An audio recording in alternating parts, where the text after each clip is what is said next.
Hello guys, my name is Anna and I'm from Ukraine, and I have decided to vlog daily since the start of this awful Russian invasion. If you're new to the channel, subscribe because the world needs to know more about Ukraine. And typically I speak about serious things on my vlog, so I have to connect my today's idea to something serious. And I will remind you that Ukraine is a part of Europe and we have to legitimize our relations and to finally become a part of the European Union. And the sooner the better. And that's why we can talk about Eurovision, because for me, well, I'm a huge Eurovision fan. I understand that many of you can turn this video off because lots of people are irritated with this content.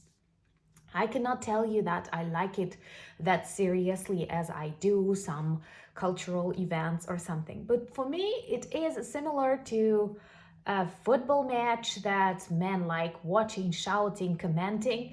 This is also my family tradition. Since childhood, I remember watching it even before Ukraine was a participant, discussing every dress, every song, making jokes, eating something tasty.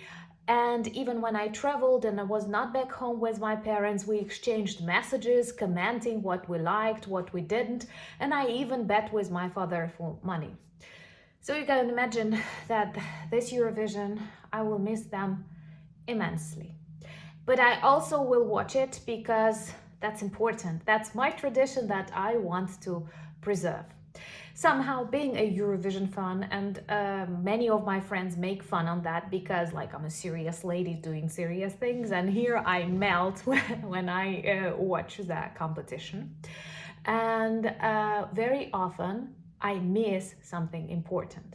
For example, the first Ukrainian victory on the Eurovision. But let me tell you that all chronologically. So I decided I will introduce you to the Ukrainian history of Eurovision to make it more serious.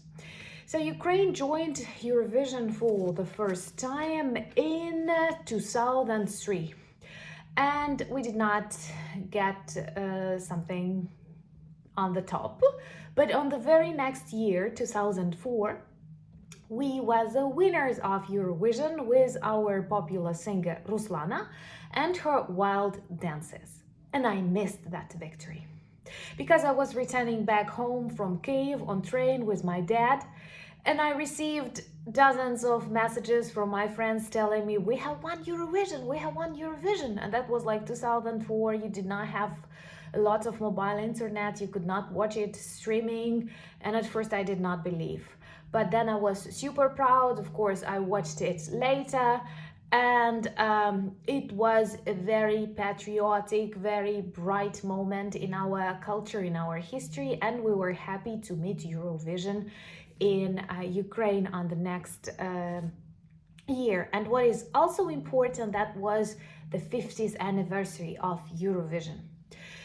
Then our next serious victory was in, I guess, 2016. In 2015, we missed the contest because of Russia, because of Russian annexation of Crimea, because of war in the east of Ukraine, and all the other problems that they traditionally cause to us. But we won in 2016 with our popular singer Jamala and her song 1944.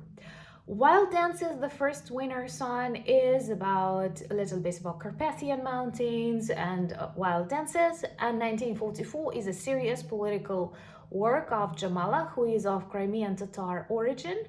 And this song tells the sad story of deportation of Crimean Tatars in 1944 by Soviet regime. They lost their houses, then they returned back, they enjoyed their life in independent Ukraine, and Russians came again to occupy Crimea, but we will return the peninsula to Ukraine and to Crimean Tatars. Both of our peoples live very well together, and that once again proves that like Ukraine is a normal country. Then COVID came and lots of good things were on pause. The same is about contest Eurovision, and our local winner of this Ukrainian contest was band Go A, and they went on Eurovision in 2021 and they were on the 5th place, which is pretty well, I think. And then in 2022, Kalush Orchestra won the first place. And once again, we were super proud and super grateful. I don't know if you really love the song. I cannot tell you that I like it to 70%, not 100%. This is not my favorite band, but the song is interesting. Plus, I always like when people use national music, when people use their own language. For me, it is a way to know more about countries. So I greatly respect those singers and those countries who send songs at least with a part of their native language, with some elements of their folk music, because well, this is interesting. This is what I'm looking for, to be able to identify that this is Greece, this is Lithuania, and this is Ireland. So Kalush Orchestra had that. Maybe that was a little bit a political decision, but I think this competition is political, and it is both like good and bad. Good because I believe everything in this world is political in this positive point of view. What food you choose, what dresses, even if you buy t-shirts from China or Bangladesh, you make these choices. So you cannot avoid. This is not about parties, elections, but this is about choices, and it's present everywhere. So music is definitely political, art is political, everything is political in this, my understanding of politics, not presidential one. And from the other point of view, when you look at the results, and often countries support their neighbors, and this is very vivid. And I think that many people wanted to support Ukraine and they voted for Ukraine. So this is a beautiful combination of a really nice song and a really strong support. And when I learned a couple of months after our victory that competition will not take place in Ukraine, that Eurovision will be in Liverpool, I felt like disappointed. I honestly believed we will win this war by this May, and we will be able to greet contestants from all over the world for Eurovision in Kyiv or in Lviv or in Odessa. But Russian orcs are still on our land, not yet in our land. And it's a pity. And now, like, I have grown up and I realize this war is going to last long, and we want to finish it. The faster the better, because every day human lives and normality and dangers grow. And with your support, we need to win it faster. But I do realize it's not a question of days, or maybe months.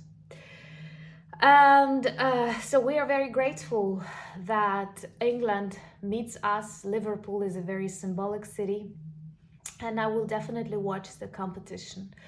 Let me know what are your favorite groups from what countries. You don't have all to say Ukraine, because I'm normal and I'm totally okay when you like something different. Ukraine's group is nice, but not like, I cannot say that I'm fascinated with the song. It's okay. I don't feel shy or bad about it, because sometimes we had contestants that I did not like at all. And in this case, it's normal. It's not like fascinating, but it's normal. And of course, I have my favorites, and I will let you know in comments, and you let me know who your favorites are. But in general, I'm super happy that we have this contest. And even if it seems funny to you, that's okay. Such things must exist. And believe me, many people in Ukraine, in country at war, with air raids and problems with electricity, will watch this Eurovision and have fun. And that is important. And that the fact that we are a part of Europe is also important. We are not aliens. We are not different. We are very much alike, and you will be able to see that. Thank you so much for your support, for buying me coffees and becoming my patrons. I will not sing because I'm a really bad singer, and you can buy me coffee for me not to sing. I know that a typical Eurovision performance is wind in the hair and some disco music, but this is fun. So thank you, and let's watch in a friendly atmosphere, and good luck to your countries. Slava Ukraini!